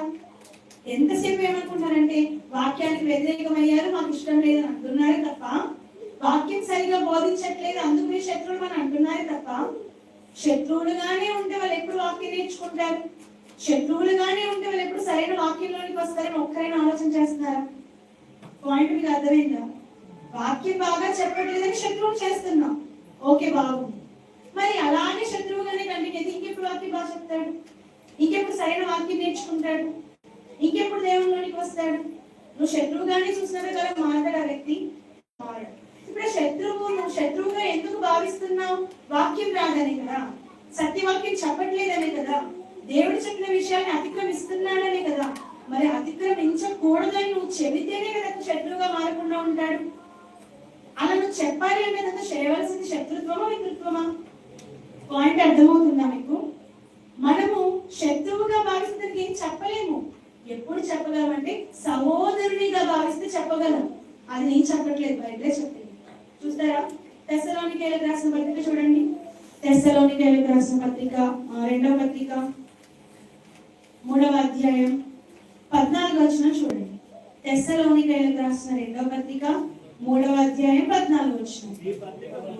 ఈ పత్రిక మూలముగా మేము చెప్పిన మాటకు ఎవడైనను లోబడని ఎడల అతన్ని కనిపెట్టి అతడు సిగ్గుపరచబడు నిమిత్తము అతనితో సాంగత్యం చేయకుడి, స్నేహం చేయకుడి అని ఈ మాటని చదువుకొని బైబిల్ తప్పని మూసేస్తే మనకు వాక్యం అర్థమవుతుంది. పౌలు గారు ఏమన్నారు? మీరు చెప్పిన వాక్య ప్రకారం ఎవడైనా మీలో చేయకపోతే అతనితో స్నేహం చేయకండి అంటే శత్రుత్వం చేయండి అని నా బైబిల్ మూస్తాం అనుకోండి, మనకి బైబిల్ అర్థం కాదు. పౌలు గారు ఒక మాట మాట్లాడారంటే వెనక ముందు ఆ సెంటెన్స్ అంతా అంత పెద్ద కాంప్లెక్స్ సెంటెన్స్ అయినా మొత్తం మనం ఆలోచన చేయాలి. ఇక్కడ పౌలు గారు సాంగత్యం చేయొద్దు అని అన్నాడంటే శత్రుత్వం పెంచుకోండి కాదు. అక్కడ పౌలు గారు ఏ విషయంలో చెప్పారు? మేము చెప్పు ఈ వాక్య ప్రకారం ఎవడైనా ప్రవర్తించకపోతే. క్రైస్తవుల శత్రుత్వం ఎక్కడొస్తుంది మీరు చెప్పండి నాకు. ఒక సేవకుడికి మరొక సేవకుడికి కావచ్చు, ఒక విశ్వాసికి మరొక విశ్వాసికి కావచ్చు, ఒక సంఘానికి మరొక సంఘానికి కావచ్చు. ఎక్కడ శత్రుత్వం వస్తుంది? వాక్యం దగ్గర కాదంటారా? మొదట మెయిన్ ఎక్కడ వస్తుంది? వాక్యం దగ్గర. తర్వాత వాక్యం తెలియని వారైతే ఆస్తుల దగ్గర, ఇంకా వాక్యం తెలియని వారైతే కులాల దగ్గర, ఇంకా అలాగే వాక్యం ఏం నేర్చుకోకుండా క్రైస్తవులుగా జస్ట్ పేరు మార్చుకున్నంత మాత్రాన క్రైస్తవులు కాదు కాబట్టి ఇంకా వాళ్ళు ఎక్కడ వస్తుంది? డినామినేషన్ దగ్గర, వర్గాలుగా చీలి ఇలా ప్రతిదానికి క్రైస్తవులు శత్రువులుగా మారిపోతున్నారు. కానీ మొదట క్రైస్తవులు శత్రువులుగా ఎందుకు మారుతారనంటే వాక్యం దగ్గరే కదా. సరైన వాక్యం లేదనో, వాక్యాన్ని కరెక్ట్ గా చెప్పట్లేదనో, లేదా వాక్యంలో ఉన్నది వాళ్ళు పాటించట్లేదనో అంతే కదా. వాక్యం ఒకటి చెప్తుంటే వాళ్ళు ఒకటి చేస్తారు. ఇక్కడే కదా క్రైస్తవుల మధ్య శత్రుత్వం వచ్చేది. ఇక్కడ పౌలు గారు అంటున్నారు, ఎవడైనా మా వాక్య ప్రకారం ప్రవర్తించకపోతే, దాన్ని విని కూడా గైకొనకపోతే అతనితో సాంగత్యం మానేయండి అని ఊరుకోలేదు. ఏం చెప్పాడంటే వినట్లేదు కాబట్టి శత్రువుగా చేసి పైకి తోసేయండి, అందరిని శత్రువులుగా చూసేయండి అనలేదండి. ఏమన్నాడంటే అయినను చూడండి, సాంగత్యం చేయకండి, స్నేహం చేయకండి, శత్రువుగా చూడండి కాదు. మీరు అతనితో మాట్లాడడం మానేయండి, కానీ అతనిని శత్రువుగా భావింపక సహోదరునిగా భావించి బుద్ధి చెప్పండి. ఈరోజు బుద్ధి చెప్తున్నారు, చాలా మంది బుద్ధి చెప్తున్నారు, ముందు ఆ మాట చెప్తున్నారు, కానీ దానికి ముందే నాకు పదప్రయోగం చేశారు కదా, శత్రువుగా భావించక. ఇది వదిలేస్తున్నారు. ఎందుకు వదిలేస్తున్నారో తెలుసా? అపవాది తంత్రములు అర్థం కాక. ఎందుకు చెప్పండి? ఎందుకు? అపవాది వేసేటటువంటి తంత్రాలు ఉన్నాయి కదా, కుయుక్తులు. ఎలాగైనా దేవుడిని దూరం చేయాలి.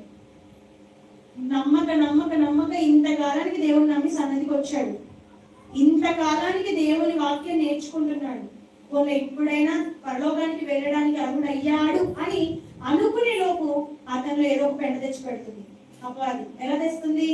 వీడు ఇప్పుడు నమ్మాడు కదా, ఎలాగైనా పరలోకానికి వెళ్తాడు. వెళ్ళకూడదంటే ఇతన్ని ఏం చేయాలి? నా తంత్రాలతో మంత్రాలు వేసి దిగించాలి. అర్థమవుతుందా?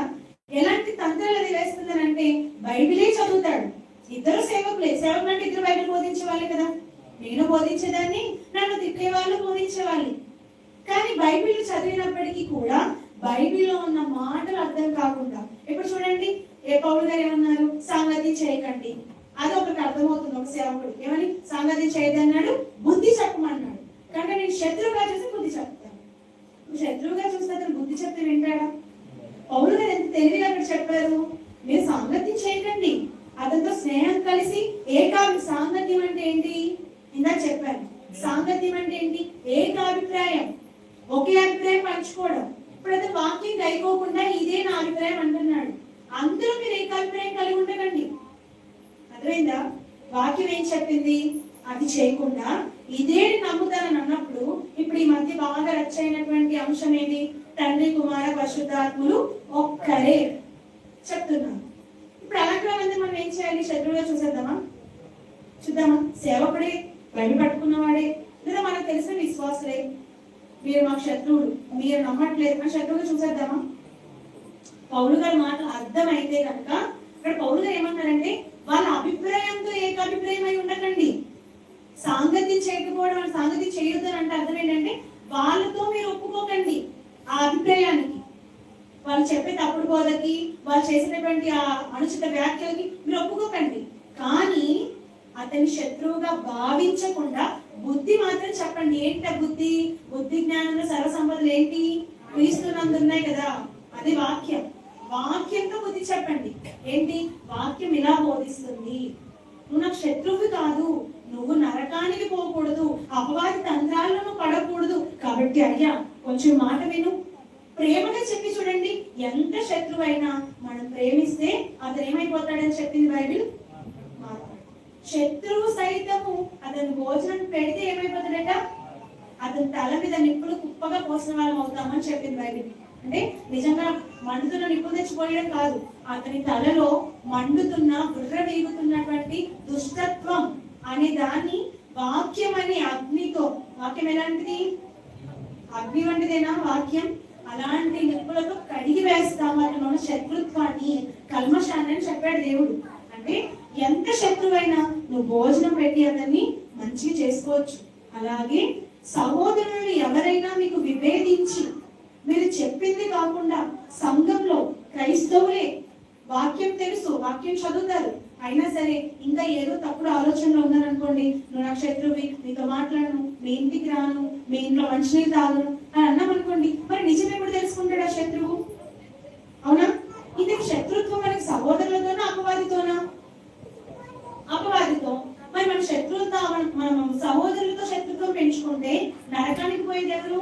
అపవాది పోదు. అపవాది ఆల్రెడీ నరకానికి వెళ్ళిపోయింది, నరకంలో ఒక మూల తోయబడింది. మన సహోదరులతో శత్రుత్వం పెంచుకోవడం వల్ల అపవాది తంత్రమును ఎరుగక మన సహోదరులని మనమే నెడుతున్నాం. ఎందులోకి? నరకంలోనికి నెడుతున్నాం. కానీ దేవుడు కోరింది అది కాదు. దేవుడు ఏం కోరాడు? కనికర పడి కొందరినైనా అగ్నిలో నుండి లాగండి. కనికరం అనే పదం ఎందుకు వాడాడు? యూదా పత్రికలో 23వ వచనంలో చెప్పండి. 1వ అధ్యాయం 23వ వచనంలో అంటాడు, కనికరపడండి, సందేహించు వారిని కనికరపడండి, అగ్నిలో నుండి లాగినట్టు కొందరిని లాగండి. ఎందుకంటే కనికరం అన్నాడు చెప్పండి? అతను నీకు శత్రువుగానే ఉండొచ్చు, కానీ నువ్వు కనికరించే, క్షమించే, ప్రేమించే, కొంచెం కరుణ చూపించు. నీకు ఎంత కోపమైనా రప్పించవచ్చు. సంఘంలోనే ఉన్న వ్యక్తి, వాక్యం వింటున్న వ్యక్తి, నీ కోపం రప్పించిన కొద్దిగా కనికరం చూపించయ్యా. అతను చేస్తుంది తప్పే, మీకు చెప్పిన మాట వినట్లేదు, మీకు విభిన్నంగానే ఉన్నాడు, కొద్దిగా కనికరం చూపిస్తే రక్షణలోకి వచ్చేస్తాడు. ఎలా వస్తాడు? కనికరం వల్ల బుద్ధి వస్తుంది. నువ్వు కరుణించడం వల్ల అతనికి ఏదో ఒక రోజు తెలిసి వస్తుంది ఏంటంటే నేను చేసింది తప్పే, అయినా నన్ను క్షమించారు. ఈ విషయం మనకు అర్థం అవ్వట్లేదు కానీ, ఈ రోజున సమాజానికి అర్థం అవ్వట్లేదు కానీ పౌలు గారికి అర్థమైంది. అంటే పౌలు గారు ఏం చేస్తారో తెలుసండి? నచ్చకపోయినా, చెప్పాలని ఇష్టం లేకపోయినా ఆయన ఏం చేశారో తెలుసా? కొరింథీయులకు రాసిన 2వ పత్రిక చూడండి. కొరింథీయులకు రాసిన 2వ పత్రిక 2వ అధ్యాయం 11వ వచనం. కొరింథీయులకు రాసిన 2వ పత్రిక 2వ అధ్యాయం 11వ వచనం. నేనేమైనను క్షమించి ఉంటే సాతాను మనలను మోసపరచకుండునట్లు నీ నిమిత్తము క్రీస్తు సముఖమునందు క్షమించి ఉన్నాను. చూడండి, ఆయన క్షమించడానికి కూడా ఒక కారణం చెప్పాడు. నేను ఎందుకు క్షమిస్తున్నానంటే సాతాను మనల్ని మోసం చేయడానికి ఇలా చేసింది. అర్థమవుతుందండి? నేను ఇప్పుడు క్షమించలేదనుకో సాతాను మోసానికి గురైపోతాను. నా సహోదరుని నేనే నా చేతిలో నరకానికి పంపిన వాడిని అవుతాను. అలా పంపొద్దు అంటే ఆ సహోదరుని నేను క్షమిస్తాను. ఆ సహోదరుడు మా వాక్య ప్రకారం గైకొన్నా గైకొనకపోయినా నేను క్షమించి సహోదరునిగా భావించి శత్రువుగా భావింపక బుద్ధి చెప్పి నేను రక్షించుకుంటాను అనుకున్నాడండి పౌలు గారు. అందుకే ఆయన రాసినటువంటి పత్రికలు మీరు చూస్తే కొన్నిసార్లు కఠినంగా ఉంటాయి. ఏమన్నాడు తెలుసా? ఏంటి, నా సాత్వికాన్ని చూసి మీరు ఇలా నన్ను చీప్ గా అనుకుంటున్నారా? బెత్తం పట్టుకొని మీ దగ్గరికి రావాలని అడిగాడు. ఏమంటాడండి? సాత్వికంగా రావాలా బెత్తంతో రావాలా అని అడుగుతాడు. బెత్తం పట్టుకొని రావడానికి నేను చిన్న పిల్లల స్కూల్లో పిల్లలు అనే వాళ్ళు కాదు. అయినా సరే ఎందుకు అంత కఠినంగా మాట్లాడంటే బుద్ధి చెప్తా, నేను కొట్టైనా సరే మీకు దెబ్బ వేసైనా సరే అపవాది వారిని పడకుండా కాపాడతాను. మీరు సాధారణ తంత్రంలోకి వెళ్ళకూడదు. అందుకే వెంటనే అంటారు చూడండి, నేను ఏమైనా క్షమించుంటే సాధారణని మోసపరచకుండా ఉండాలని నేను క్షమిస్తున్నాను క్రీస్తు సముఖమునందు. మనము సాధారణ తంత్రములను ఎరుగని వారము కాము. ఎవరు ఎరగని వారు కాదంటే ఆనాడున్న వారు. అపోస్తలులకు తెలుసు సాధారణ తంత్రాలు, కానీ ఈనాడున్న సేవకులు ఎవ్వరికి, కొందరికేనండి. అందరూ సాధారణ తంత్రములను ఎరగకుండా పోతున్నారు. సాధారణ వేసే ఉచ్చులకు బలైపోతున్నారు. సాధారణ ఇసిరేటటువంటి బాణాలకి బలైపోతున్నారు. వాళ్ళు ఎవరు కూడా రక్షణ పడట్లేదండి. అమ్మో ఇలా నేను చేస్తానంటే అపవాది మోసం, ఇది నాకు ఇలాంటి ఆలోచన వచ్చింది, నా శత్రువుని నేను ద్వేషిస్తున్నానంటే అపవాది పెట్టిన ఆలోచన. నాకు ద్వేషం వచ్చినా కోపం వచ్చినా నేను దేవునికి కుమారుని కాబట్టి క్షమించాలి క్షమించాలి క్షమించాలి, కనికరం చూపించాలి. సందేహపడుతున్నాడు కదా, ఈ వాక్యం విషయంలో ఇలా డౌట్ పడుతున్నాడు కదా, క్షమిస్తానులే అని అనుకోవట్లేదండి. అలా అనుకుంటే ఇన్ని అల్లర్లు ఉంటాయా? అలా అనుకుంటే ఇన్ని కొట్లాటలు జరుగుతాయా? అలా అనుకుంటే ఇంత విభేదాలు ఈ రోజు క్రైస్తవ సమాజంలో కనబడతాయా? చెప్పండి, కనబడవండి. నిజానికి మనము ఐక్యంగా ఉండి చాటాలి వాక్యాన్ని, కానీ ఎవరు ఐక్యంగా ఉంటున్నారో తెలుసా? శత్రువులు ఐక్యంగా ఉంటున్నారండి. మనల్ని విడదీయడానికి, మనల్ని దేవుడి నుండి తొలగించడానికి, మనం ప్రకటిస్తున్నటువంటి బోధను దూషించడానికి, మనం నమ్ముతున్నటువంటి దేవుడిని నిందించడానికి క్రైస్తవులు మత ఛాందసవాదులు వాళ్ళని ఎన్ని విభేదాలు ఉంటే వాళ్ళంతా ఏమైపోతున్నారు తెలుసా? మన దగ్గరకు వచ్చేసరికి ఒక్కటైపోయి ఒక వేదిక మీద కూర్చొని చర్చలు జరిపిస్తున్నారు వాళ్ళు. అవునా కదా? ఈరోజు బైబిల్ గురించి, బైబిల్ బూత్ పుస్తకం అని, బైబిల్లో తప్పులు ఉన్నాయని, బైబిల్లో నీతి అనేది లేదని, బైబిల్ దేవుడు మంచివాడు కాదని, బైబిల్ దేవుడు నరహంతకుడని ఇలాంటి మాట్లాడుతుంది ఎవరు చెప్పండి? మత ఛాందసవాదులు కాదా? ఆ మత ఛాందసవాదులు అందరూ ఒకటే మాట్లాడట్లేదా? క్రైస్తవులు దేశంలో లేకుండా చేస్తామని అంటున్నప్పుడు వాళ్ళకి ఎన్ని ఉన్నప్పుడు అందరూ ఒక దాటి మీదకి వస్తున్నారా? అవును చేద్దాం, మేము వస్తాం, పదండి కలుద్దాం అంటున్నారా లేదా? వాళ్ళ ధర్మాలు వేరు, వాళ్ళ నమ్మకాలు వేరు, అయినా సరే వస్తున్నారు ఒక దాటి మీదకి. ఎందుకనంటే వాళ్ళు పట్టుకుంది ఏంటి? శత్రుత్వం. మన మీద పెట్టుకుంది శత్రుత్వం. వాళ్ళు అనుకున్నది దేశంలో మనం లేకుండా చెయ్యాలి అని. ఒక చెడుకి వీళ్ళందరూ కలుస్తున్నారు. చూసారా? బైబిల్లో కూడా అలాంటి సంఘటన ఒకటి మనం చూస్తే, యేసుక్రీస్తు వారి కాలంలో యేసుక్రీస్తు వారి శిలువకు అప్పగిస్తున్నారు కదండి. అలా అప్పగించిన టైంలో ఏం జరిగిందో తెలుసా? చూడండి ఒకసారి. లూకా సువార్త 23వ అధ్యాయం 12వ వచనం. లూకా సువార్త 23వ అధ్యాయం 12వ వచనం చూడండి. అంతకు ముందు పై వచనాలు చదవండి. అంతకు ముందు అంటే ఎప్పుడు? 8వ వచనం, 8 నుండి. హేరోదు యేసును చూచి మిక్కిలి సంతోషించెను. ఆయనను గురించి చాలా సంగతులు విన్నందున ఆయన ఏదైనా ఒక సూచక్రియ చేయగా చూడ నిరీక్షించి. అర్థమవుతుందండి ఎవరి గురించి చెప్తున్నా నేను? హేరోదు అనే ఈ రాజు. ఎందుకంటే ఇందులో హేరోదులని పిలిచేవారండి. రోమా సామ్రాజ్యంలో రాజులని హేరోదు రాజు అని పిలిచేవారు. యేసు పుట్టినప్పుడు కూడా హేరోదు రాజు మనకు కనబడతాడు, అవునా? అతను కాదు ఇక వేరే రాజు. ఎందుకంటే యేసు వారు పుట్టినప్పుడు హేరోదు రాజు చనిపోయిన తర్వాత నీ కుమారుడు, అవునా, రాజు అవుతాడు. ఇక్కడ వేరే హేరోదు రాజు. ఈ హేరోదు కూడా యేసుక్రీస్తు వారి గురించి విని ఆయన ప్రవక్త, ఆయన అద్భుతాలు చేస్తాడు, సూచక్రియలు చేస్తాడు, ఇవన్నీ తెలుసుకొని ఆయన చూడాలి ఏదో ఒక రోజు, ఆయన ద్వారా ఏదో ఒక మ్యాజిక్ నా కళ్ళ ముందు ప్రదర్శించడం నేను చూడాలని ఎప్పటి నుండో అనుకుంటున్నాడట. ఎవరు? హేరోదు. కానీ నాకు అవకాశం రాలేదు, ఎందుకంటే ఆయన ఎప్పుడు హేరోదు దగ్గరికి యేసు ప్రభు వెళ్ళలేదు. చూడ నిరీక్షించి బహుకాలం నుండి ఆయన చూడబోలేదు. అయినను ఆయనను చూసినప్పుడు చాలా ప్రశ్నలు వేసినను ఆయన అతనికి ఉత్తరం ఏమీ వేయలేదు. ప్రధాన యాజకులు శాస్త్రులు నిలబడి ఆయన మీద తీక్షణముగా నేరం మోపిరి. హేరోదు తన సైనికులతో కలిసి ఆయనను తృణీకరించి అపహసించి ఆయనకు ప్రశస్తమైన వస్త్రము తొలగించి పిలాతు వద్దకు మరల ఆయనను పంపాను. మరల పంపాడంటే ఇప్పుడు ఇంతకీ ఎవరు గురించి మాట్లాడుతున్నారు? యేసుక్రీస్తు వారి గురించి. ఈ యేసుక్రీస్తు వారిని హేరోదు దగ్గరికి పంపించింది ఎవరు?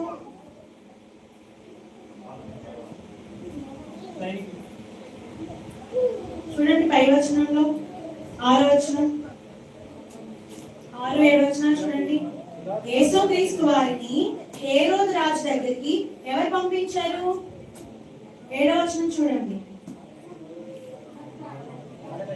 ఆయన హేరోదు అధికారం క్రింద ఉన్న ప్రదేశము వాళ్ళని తెలుసుకొని హేరోదు వద్దకు పంపాడు. ఎవరు? 6వ వచనం, పిలాతు. ఎందుకంటే యేసుక్రీస్తు వారిని ఎక్కడికి తీసుకొని వచ్చారు? రోమా గవర్నర్ అయినటువంటి పిలాతు దగ్గరికి తీసుకొచ్చారు. సిలువ వేయమని ఎవరి దగ్గర తీసుకొచ్చారు? నేరం ఎక్కడ మోపారు? ఈయన యూదులకు రాజుని చెప్పుకుంటున్నాడని ఎవరి దగ్గర తీసుకొచ్చారు? పిలాతు దగ్గర తీసుకొచ్చారు. ఆయన గవర్నర్ ఆయన. అప్పుడు పిలాతు ఏం చేశాడట? ఈయన ఎవరు? యేసుక్రీస్తు వారు ఏ అధికారం కింద ఉన్నాడు? హేరోదు రాజు కింద ఉన్నాడు. కాబట్టి ఒకసారి హేరోదు దగ్గరికి కూడా పంపిద్దాం, ఆయన ఏమైనా న్యాయం చెప్తాడేమో అని పిలాతు హేరోదు దగ్గరికి పంపించాడు. హేరోదు ఎప్పటి నుండో యేసు ప్రభువుని చూడాలనుకుంటున్నాడు. సరిగ్గా చనిపోయే ముందు రోజు హేరోదు దగ్గరికి వెళ్ళాడు. అది ఆ రోజు. హేరోదు ఆయన చూసి బహుగా సంతోషపడిపోయాడు యేసు ప్రభువుని చూసి. కానీ యేసు ప్రభు అక్కడ ఏ కార్యం చేయలేదు, ఎందుకంటే ఆయనకు చెప్పలేదు దేవుడు చేయమని. చేయలేదు. దానికి ఆయన కూడా ఏం చేశాడు? సరే నువ్వు అనుకున్నా నువ్వు చేశాయని చెప్పి తిరిగి మళ్ళీ ఎక్కడికి పంపించాడు? సందర్భం అర్థమైందా మీకు? ఎక్కడి నుండి ఎక్కడికి యేసు ప్రభు పంపడ్డారు? పిలాతు దగ్గర నుండి హేరోదు దగ్గర. హేరోదు అనుకున్నది అక్కడ జరగలేదు యేసు ప్రభువుగా. మళ్ళీ హేరోదు కూడా కోపం తెచ్చుకుని పంపించాడు, పిలాతు దగ్గరికి పంపించాడు. అక్కడ చెప్తున్నాడు. ఇప్పుడు చూడండి 12వ వచనం. అంతకు ముందు హేరోదును పిలాతును ఒకరికొకడు శత్రువులై ఉండి ఆ దినముననే ఒకరికొకడు మిత్రులైరి. చూసారా? ఏ కార్యం వల్ల శత్రువులు మిత్రులయ్యారు? మీరు యేసుని చంపడానికి. అర్థమైందా? పిలాతు హేరోదు ఇద్దరు ఎవరట? పిల్లలు, కొద్ది నిమిషాలు. హేరోదు పిలాతు ఇద్దరు ఎవరు? శత్రువులు. ఇప్పుడు పిలాతు శిక్ష వేశారు కదా యేసుక్రీస్తు వారికి, మరణ శిక్ష శిలువ మీద. ఇప్పుడు హేరోదు ఏం చేయాలి? శత్రువు కాబట్టి ఆ అభిప్రాయానికి ఒప్పుకోకూడదు. ఏం చేయాలి? కాపాడాలి. నువ్వెవరు సిలువ వేయడానికి? అతను నా అధికారం కింద ఉన్నవాడు, విడుదల చేయను అనాలి. అనాలా వద్దా? అనాలి. కానీ ఎప్పుడైతే యేసు ప్రభువుని చూడాలనుకున్నాడు పిలాతు పంపించాడు. నచ్చింది. హేరోదుకి ఏం నచ్చింది? యేసు ప్రభువుని ఎప్పుడు నుండో చూడాలనుకున్నాను, పిలాతు దగ్గర పంపించాడు. వెరీ గుడ్, పిలాతు నచ్చాడు, మనసు నేర్చుకున్నాడు. రెండోది, యేసు ప్రభువుని కాపాడాలనుకున్నా కూడా యేసు ప్రభు అక్కడ ఏం చేయలేదు? తనకు నచ్చిన పని చేయలేదు. సూచక్రియలు, అద్భుతాలు ఏవో చూడాలని చేయలేదు. కనుక కోపం వచ్చింది. సరే నువ్వు చేసేది కరెక్ట్, వెళ్ళు, నేను నీకు సమ్మతిస్తున్నానని అప్పటి వరకు శత్రువుగా ఉన్న హేరోదు పిలాతు ఏమైపోయాడట? మిత్రుడైపోయాడు. అంటే ఒక చెడు కార్యం చేయడానికి చూడండి, ఒక యేసు ప్రభువుని చంపడానికి, సిలువ వేయడానికి అప్పటి వరకు శత్రువులుగా ఉన్నా కూడా వీళ్ళు ఏమైపోయారు? మిత్రుడైపోయారు. అవునా? ఈ రోజు కూడా అదే జరుగుతుందా లేదా సమాజంలో? క్రైస్తవుని హింస పెట్టడానికి, క్రైస్తవుని చంపడానికి, క్రైస్తవుని ఊచకొద్దు పోయడానికి, క్రైస్తవుని దేశంలో లేకుండా చేయడానికి శత్రువులందరూ మూకుమ్మడిగా ఏకమవుతున్నారా? భూరాజులందరూ ఏకంగా పుడతారని దేవుడు ఏనాడో చెప్పాడా? ఏకమవుతున్నారు. కానీ క్రైస్తవులుగా మనము ఏకమై ఉండాలన్న దేవుని ఆశ మాత్రం మనం నెరవేర్చట్లేదు. మనం ఎవరి తంత్రాలు ఎరగకుండా పొరపడుతున్నాం. ఇప్పుడు అపవాది తంత్రములను ఎరుగని వారము కాము కాదు, ఎరగకుండా పోయిన వారము అన్నట్టు. అపోస్తలుల శత్రువులకు తెలుసు కాబట్టి వాళ్ళు ఎవరు ఒకరితో విభేదించుకున్నారా? మనకు ఒక గొడవ తెలుసు, ఎవరిది? పౌలు గారిది, బర్నబా గారి గొడవ మనకు తెలుసు. అంటే పౌలు గారిని తీసుకొని వచ్చిన గారు సంఘంలోనికి కుడి చేయి ఇచ్చింది ఎవరు? బర్నబా గారే కదా. ఆయన ఆదరించాడని రాయబడింది. కానీ అలాంటి బర్నబా కూడా ఒకనొక సందర్భంలో ఏమయ్యాడో తెలుసా? అపవాద తంత్రంలోకి లొంగి హెచ్చరిక పుత్రుడని రాయబడింది ఆయన గురించి. అంటే అందరినీ హెచ్చరించి దేవుల్లో తీసుకురావాలి. అలాంటి ఆదరణ పుత్రుడు, హెచ్చరిక పుత్రుడే అపవాద తంత్రానికి లొంగి దేవుడి నుండి వెనక్కి వెళ్ళిపోయాడు. కానీ పౌలు గారు అలా చేయలేదు. పౌలు గారు ఎప్పటికీ ఎలా చూశారు? సహోదరులుగానే అందరినీ చూశారు. సహోదరులందరూ రావాలని అనుకున్నారు. సహోదరులందరినీ క్షమించాడు. ఏ మార్కు, యోహాను మారుపేరు గల మార్కు విషయం మీద గొడవ జరిగింది. మార్కు అని మారుపేరు గల యోహాను విషయం. ఆ మార్పు తిరిగి వచ్చినప్పుడు కూడా పౌలు గారు ఏం చేశారు? నీ వల్లే బర్నబాకి నాకు గొడవ వచ్చింది, నువ్వు నాకు శత్రువి, వెళ్ళిపోనండి తండ్రి. మీరు తీతు పత్రిక చదువుకుంటే 4వ అధ్యాయం 9వ వచనం కానీ, తిమోతి పత్రిక 2వ తిమోతి పత్రిక 4వ అధ్యాయంలో కానీ మార్పును వెంట పెట్టుకొని రా అంటాడు. అతను నాకు ఎంతో ఉపయోగపడిన వాడు అంటాడు. అంటే పౌలు గారు ఎప్పుడూ కూడా అపవాదంత్రాలను తెలుసుకున్నవాడు కాబట్టి ఎన్ని ఆయనకు నచ్చకపోయిన సంఘంలో సహోదరుల మధ్య ఎలాంటి స్వభావం ఉన్నా కూడా బుద్ధి చెప్తూ సహోదరుడిగా భావించాడు తప్ప ఎవరిని ఆయన శత్రువుగా భావించలేదు. కానీ ఆ విషయం మనం కోల్పోతున్నాం. ఏంటి తెలుసా? సహోదరులుగా భావించక శత్రువులుగా భావించి బుద్ధి చెప్పడం మానేస్తున్నాం. సహోదరులు వాళ్ళ దగ్గర తీసుకోవడం మానేస్తున్నాం. మన చేతులతో మనమే సాటి క్రైస్తవుని నరకానికి నెడుతున్నాం. మన పతనానికి బయటపడి రావక్కర్లేదు. మన పతనానికి మత ఛాందస్వాదులు రానక్కర్లేదు. మన పతనాన్ని మనమే చేసుకుంటున్నాం. యేసుప్రభువు అన్నారు కదా, ఏ రాజ్యమైనా తనకు తానే వేరుపడితే ఎవరికి నష్టం? ఆ రాజ్యానికి కదా. ఇదంతా క్రీస్తు రాజ్యం, క్రీస్తు సామ్రాజ్యం. మనమంతా ఒక్కటిగా సంఘటిత శక్తిగా ఉండి అపవాదితో, అవునా, విరోధంతో మనం పోరాడాలి. మనం కాని వారితో మనం పోరాడాలి. కానీ మనం ఏంటండి, అప్పటికి పౌలు గారు చెప్తారు, మన యుద్ధం మన పోరాటం ఎవరితో ఉన్నాడు ఆయన? మేము చేయు ఈ పోరాటం కనిపించే శరీరంతో కాదు, శరీరం కలిగినటువంటి మనుషులతో కాదు. ఎవరితో ఉన్నాడు ఆయన? కంటికి కనబడని దురాత్మల సమూహం అని అన్నాడు. అపవాది తంత్రం లేదు. అపవాదితో యుద్ధం చేస్తున్నామా? అపవాదిని ఓడించుతున్నామా? వాడి తంత్రాలు ఎదిగి అమ్మో వీడు మనల్ని మోసం చేయడానికి వచ్చాడు, మోసం చేయడానికి మనలో చిచ్చు పెడుతున్నాడు కాబట్టి మేము మోసపడకూడదు, క్షమిద్దామని క్షమను కలిగి ఉన్నామా మనం? ఏమంటే తెలుసండి, కోపమట మనిషి పతనానికి తీసుకొని వెళ్ళేదట, క్షమట మనిషిని అత్యున్నతమైనటువంటి అభివృద్ధి పథంలోనికి తీసుకొని వెళ్ళేది. అందుకే అన్ని ధర్మాల్లోకి ఎలా ఏ ధర్మం గొప్పది అంటే ఏమంటారు తెలుసా? ధర్మం పేరు చెప్పట్లేదు, ధర్మాలు ఏ ధర్మం గొప్పది అంటే క్షమ కలిగినటువంటి ధర్మమే ప్రపంచ ధర్మాలన్నింటిలో కల్లా గొప్పది అని అన్నారు. అలాంటి ధర్మమే కదా మన ధర్మం. ఈ రోజు యేసుక్రీస్తు మనకి ఏం నేర్పించారు?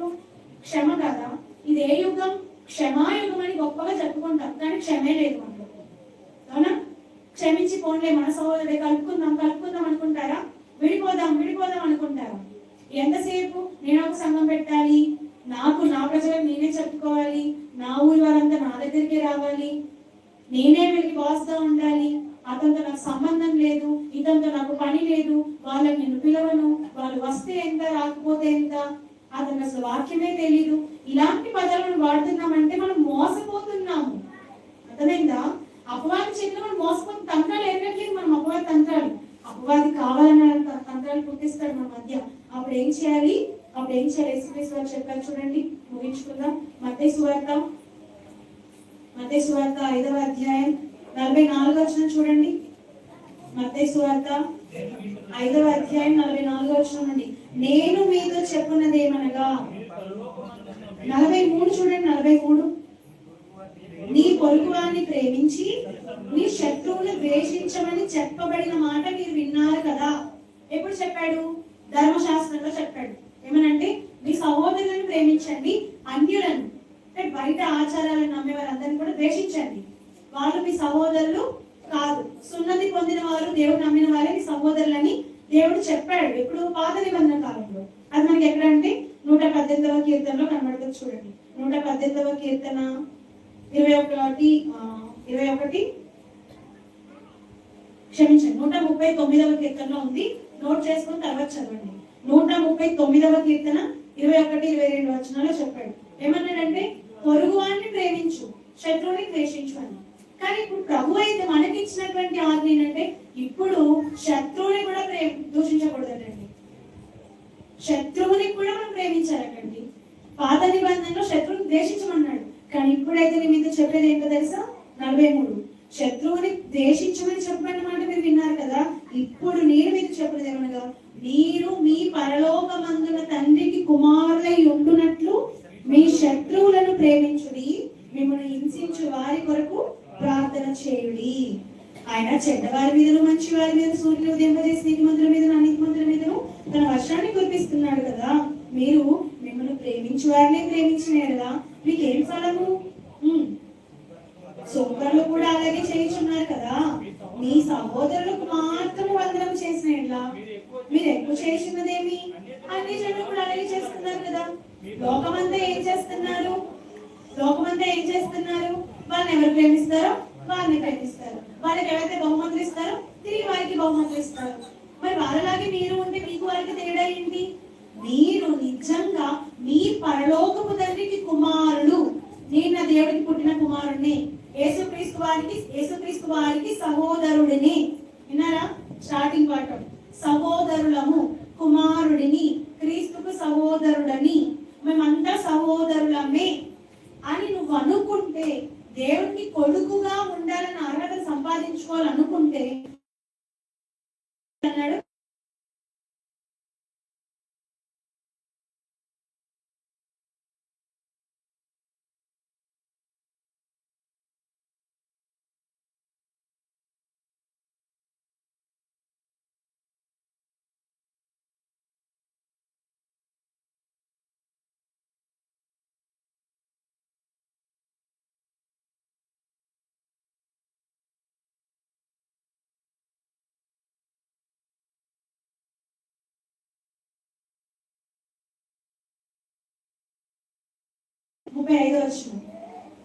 లూకాసు వార్త 6వ అధ్యాయం 35 మీరైతే ఎట్టి వారిని కూర్చొని నిరాశ చేసుకొనక మీ శత్రువులను ప్రేమించుడి, మేలు చేయుడి, అప్పు ఇయ్యుడి, అప్పుడు మీ ఫలము గొప్పదై ఉండును. మీరు సర్వోన్నతుని కుమారులు. ప్రేమించిన వారిని కాదు, హింసించే వారిని ప్రేమించండి. శత్రువు దేవుడు మనకి చేసింది, నాయన మీరంతా నరకానికి పోకూడదు, నరకానికి పోవద్దంటే అపవాది తంత్రం మీకు ముందుగా రాయిస్తున్నాను నేను. అపవాది మీలో అపవాది విత్తుతాడు, శత్రు బీజాలు విత్తుతాడు. అలాంటి వారికి మీరు గురి కాకండి. మీరు అలాంటివి కూడా గుర్తిరిగి అపవాది తంత్రం అని తెలుసుకొని మోసపోకండి అని దేవుడు చెప్తున్నాడు. అయినా మనం మోసపోతున్నాం అనుకోండి, ఇక మనకి కాపాడి నా దేవుడు చెప్పండి. వద్దు అని అది చేస్తామండి, మనం ఎవరు కాపాడతారు చెప్పండి? లేదు, నరకానికే పోతాం, పాతాళానికే పోతాం, అందరికీ శత్రువులుగా చూస్తాం అని అంటే మనం పరలోకానికి పోము. కనుక క్రైస్తవుల మధ్య శత్రుత్వం ఉంటే అది పరలోక ప్రవేశంలో మనకి వీలు కలుగుతుందా? పరలోక ప్రవేశం మనకు జరుగుతుందా? మనం వెళ్ళగలము పరలోకానికి అంటే వెళ్ళలేము. శత్రువుగా ఉన్నవాడు ఎవ్వడు కూడా పరలోకానికి వెళ్ళలేడు. మిత్రువుగా ఉండాలి. ఎలా మిత్రువుగా? దేవుడితో సమాధాన పరుచుకున్నాడా లేదా? మనం శత్రువులమైనా సరే దేవుడు అంతటి ఆయన ఒక మెట్టు దిగొచ్చమైన సమాధాన పరుచుకున్నాడు. మనుషులు మనం ఏంటండి, ఒక వ్యక్తితో మనకు విరోధం ఉందనుకో, ఒక మెట్టు మనమే దిగుదాం, ఒక మెట్టు మనమే కప్పుదాం. ఓన్లీ నేను క్షమిస్తాను, నా దేవుడి ముఖము చూసి క్రీస్తు సముఖమునందు గురుగారు క్షమించినట్టు మనం క్షమించగలుగుతున్నామా? అలా క్షమిస్తేనే మనం దేవుని కుమారులమవుతాం. దేవుని కుమారులైతేనే పరలోక రాజ్యంలో వారసులుగా చోటు దక్కుతుంది. కాబట్టి మనలో మనకి విభేదాలు వద్దండి. అలా అపవాది మనలో చిచ్చు పెడతాడు. చాలా విభేదాలు, ఎక్కడైతే దేవుడి పని జరుగుతుందో విస్తృతంగా అక్కడే అపవాది వస్తాడు, అక్కడే గొడవలు పెడతాడు, అక్కడే వాక్యం వినకుండా చేస్తాడు. కానీ వాళ్ళందరూ మీరు శత్రువుగా భావించకండి, సహోదరులుగా భావించి వారికి బుద్ధి చెప్పి రక్షణలోకి తీసుకురండి. కనికరపడి వారిని అగ్నిలోని లాగండి. మీరేమనుకోవాలి తెలుసా? ఇప్పుడు కానీ ఇంతని శత్రువుగా చూస్తే వీడు నరకానికి పోతాడు. అది ఒక్కటి జ్ఞాపకం చేసుకోండి. యేసుక్రీస్తు వారు మనం అందరము మంచి వాళ్ళం, నీతి మంత్రమని మన కొరకు ప్రాణం పెట్టలేదండి. మనం ఎవరమైనా ప్రాణం పెట్టాడు తెలుసా? మనమంతా భక్తిహీనులమై ఉండగా, దేవునికి శత్రువులై ఉండగా, శత్రువు కదా వీడి కోసం నేను ప్రాణం పెట్టడం ఏంటని అనుకోలేదండి యేసుక్రీస్తు వారు. మన శత్రువులమని మన మీద కనికర పడ్డాడు. క్షమ చూపించాడు. ఎలా అంటే, అమ్మో ఇప్పుడు నేను గనక కనికరపడి క్షమించి వీళ్ళని క్షమించడానికి నా ప్రాణం పెట్టకపోతే వీళ్ళంతా నరకానికి వెళ్ళిపోతారు అనుకున్నాడా లేదా? అలా ఆయన అనుకున్నాడు కాబట్టి ఆయన ఆలోచనలో ఈరోజు మనంతా నిలబడగలిగాం. మనము కూడా శత్రువుగా అనుకునే ముందు ఆలోచిద్దాం. ఎందుకు ఇలా అనుకుంటున్నాను? అపవాది కదా మోసం చేస్తున్నాడు, వాడి బారిన నేను పడకూడదని. నా సహోదరుడు పాతాళానికి పోవద్దని నా చేతిలోనే ఉంది. ఈ రోజు కాకపోతే ఇంకో రోజు చేద్దాం, ఈ రోజు వినలేదా ఇంకో రోజు ట్రై చేయండి. అలా అది నువ్వు అవకాశం బ్రతికున్నంత వరకు అవకాశం ఇచ్చాడు దేవుడు. అప్పటి వరకు అతను చెప్తూనే ఉన్నాడు తప్ప విరోధిగా భావించకండి. ఓకేనా? మనమంతా సహోదరులమని, శత్రుత్వం మన మధ్య ఉండకూడదని, మన విరోధి మనమే కాదని, మనకు విరోధి ఎవరు? అపవాదని ఎన్నో విషయాలు దేవుడు ఈరోజు మనకు నేర్పించాడు. మనలో ఉన్న ఎన్నో లోపాలను కూడా దేవుడు సవరించడానికి ప్రయత్నిస్తున్నాడు. మరి వాక్యానికి మీ హృదయాల్లో చోటిస్తే ఇవన్నీ మీరు పాటిస్తాము, దేవుడి కుమారులు అవుతాము అని అనుకుంటే ఈ విషయాలన్నీ మీరు అందరూ పాటించాలని మరి మీ అందరికీ వాక్యం ద్వారా హెచ్చరిస్తూ, నన్ను నేను మరొకసారి హెచ్చరించుకుంటూ ఈ పాట ముగిస్తున్నాను, నా మాటలు ముగిస్తున్నాను. అందరికీ వందనాలు.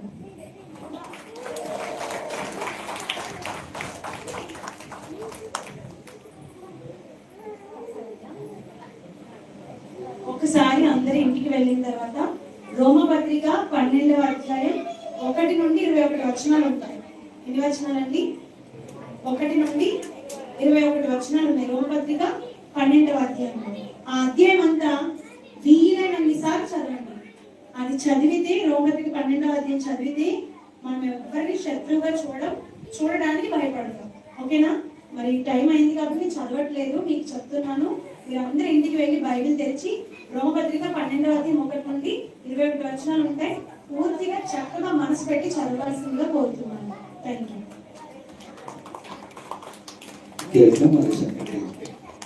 రెండో తరగతి క్రైస్తవుల మధ్య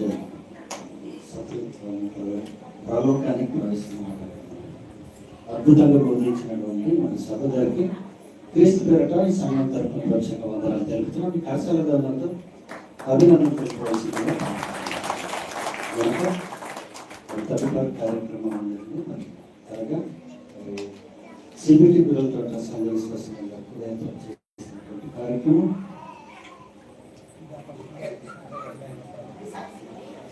ఒకే ప్రియారా మరి